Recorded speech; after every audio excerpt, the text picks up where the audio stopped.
there seems to be no end in sight to the Russia-Ukraine war. Even after a year, Russia on Monday said that it foiled 2 large Ukrainian attacks in 2 provinces, including Donetsk.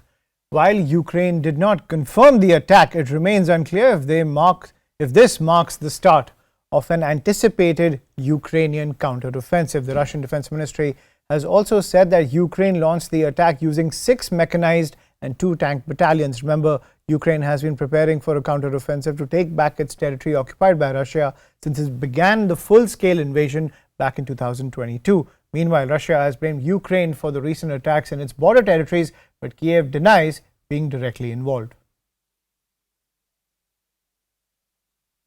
Дуже детально проаналізували, як Росія обходить санкції. Analyzed in great detail how Russia circumvents sanctions and who helps it.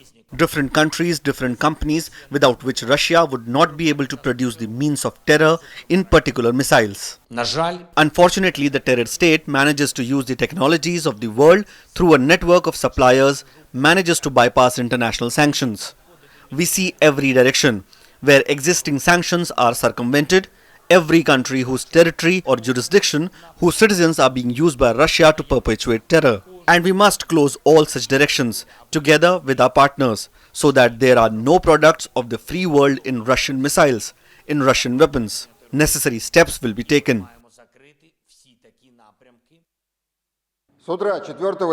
On the morning of June 4th, the enemy launched a large-scale offensive in 5 sectors of the southern Donetsk direction by introducing into battle 23rd and 31st Mechanized Brigades from the strategic reserves of the armed forces of Ukraine, with the support of other military units and subunits. In all, 6 mechanized and 2 tank battalions of the enemy were activated. The enemy's goal was to break through our defenses in the most vulnerable, in its opinion, sectors of the front. The enemy did not achieve its tasks. It had no successes. As a result of the skillful and competent actions of the eastern group of forces, the losses of the armed forces of Ukraine amounted to more than 250 personnel, 16 tanks, 3 infantry fighting vehicles, and 21 armored fighting vehicles. The commander of the united group of troops, the chief of the general staff of the Russian armed forces, General of the Army Gerasimov, was at one of the forward command posts in this direction.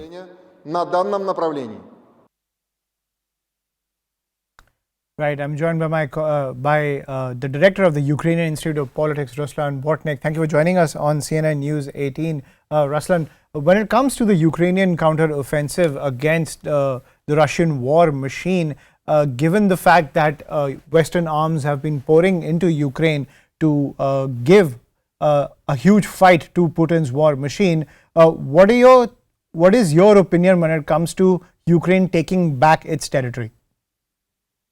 Hello, colleagues. Of course, Western weapon is extremely important for Ukraine because Ukrainian supplies of post-Soviet or Ukrainian weapon are almost exhausted because war is going on more than 1 year and a half, and this Western supply is extremely important. But we haven't obtained still all promised weapon, and the bigger part, for example, armored vehicles, will obtain in the end or in this summer. So we are not absolutely ready for this counteroffensive operation. But the public opinion inside of Ukraine and the high pressure outside of Ukraine pushing our commanders, our leadership to start this counteroffensive operation, even in such conditions when we are not absolutely ready for this operation. Right, so you're saying that there are certain gaps at the end of the day when it comes to the Russian counter-offensive. But in your opinion, as Putin continues to dig down, he once promised back in 2022 that the Russian war machine could steamroll across Ukraine. But in your opinion, what have been the biggest miscalculations of the Putin regime?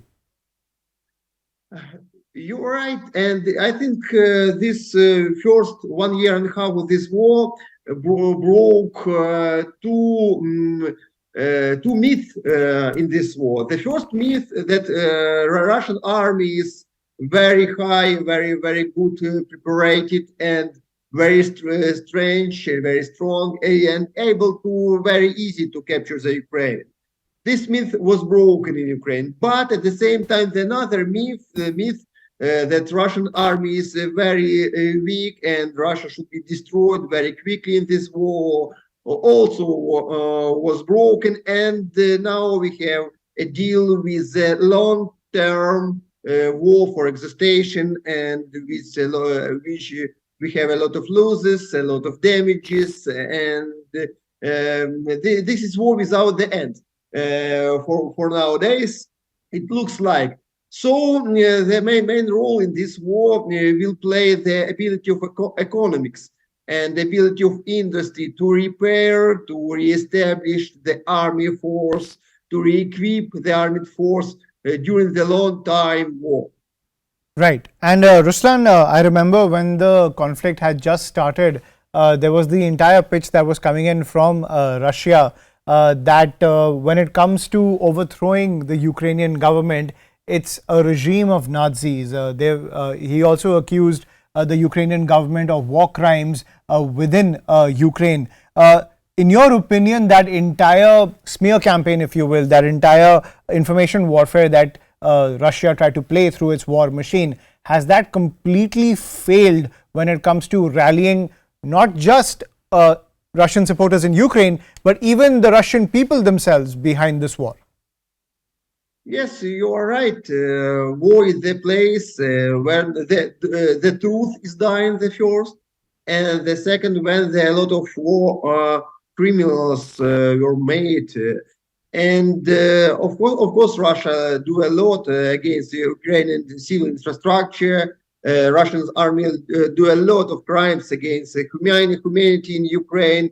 And it deprives even attitude in Russian society to Russian army. But at the same moment, it doesn't look that Russian society is ready to rethink the situation and to let Russian army without the support. The sociology research in Russian society shows us that Russia is ready to continue this war and to continue this fight. But we also understand that in the end of this war, there will be a very hard dialogue about the war criminals and very hard dialogue about the tribunals and capturing the different persons who made a lot bad against humanity in this war. Right. And when it comes to, as you're pointing out, the propaganda machine seems to have failed, that was launched by Vladimir Putin at the beginning of the offensive. When we talk to people or when we get reports from inside Russia, even though there was a lot of backlash that Putin faced because of the draft law that he initiated, which pushed a lot of Russian men to leave the country as well, within Russia, there doesn't seem to be much pressure on Putin when it comes to rallying his supporters. He's pretty much strong still within Russia. There's no uprising from the public. What does that say to you when it comes to being on the receiving end of the Putin war machine, that the people of Russia are firmly behind this man who is, as you are pointing out, directly targeting civilians, cutting off supply routes and raining hellfire, if you will, on the people of Ukraine? It's a very difficult question. I think it's one of the mistakes from the Western partners of Ukraine, because sanctions regime just isolated Russia from the Western world. And there is no exit strategy for the middle class in Russia, for the Russian society.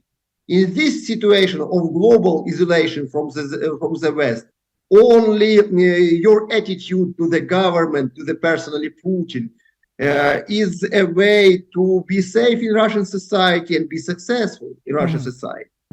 And I think it was a mistake. I'm talking about the bank cards, for example, sanctions against the middle class of Russia.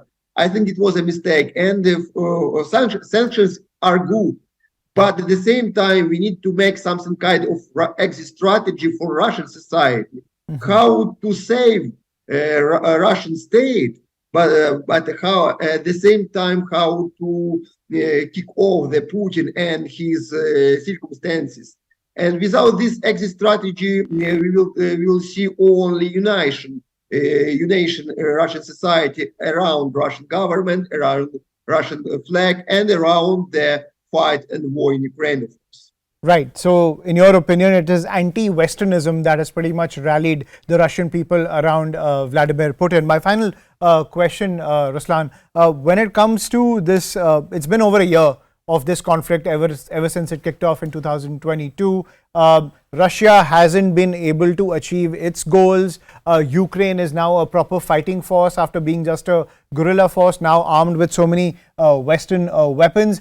Do you think at the end of the day, given the war of attrition that is going on pretty much between the two sides, do you think eventually this entire conflict will settle into the creation of a buffer zone between Ukraine and Russia, where Russia, in a way has a bulkhead of this kind of disputed territory between it and Western dominated lands on the other side?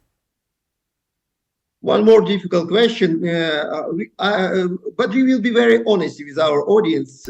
We don't know how this war will end, especially when we are talking about the war with the nuclear state. And I think some kind of compromise may be found in years of this war. And this compromise will be very difficult for Russia and for Ukraine and for other wars. But if we are talking about something kind of buffer zone, it looks like this buffer zone is forming nowadays in Ukraine, because the battle line, very long battle line, 1,000 kilometers, very heavy clashes in Ukrainian lands. This battle line is becoming a buffer zone, because there are a heavy destruction of all infrastructure in this battle line, cities, houses, and so on. And this battle line is almost empty of people. And this battle line in the future may become a buffer line, unfortunately, in our land. But if we will not make some kind of political agreement about this war, after the frozen this war, will take a very high risk to reflame this war in any moment. So we need very high in international level, of course, political agreement to stop this war for many years. Right. Ruslan Botnik, thank you for joining us on CNN News 18 and sharing your perspective as the twists and turns continue when it comes to the Russia-Ukraine conflict.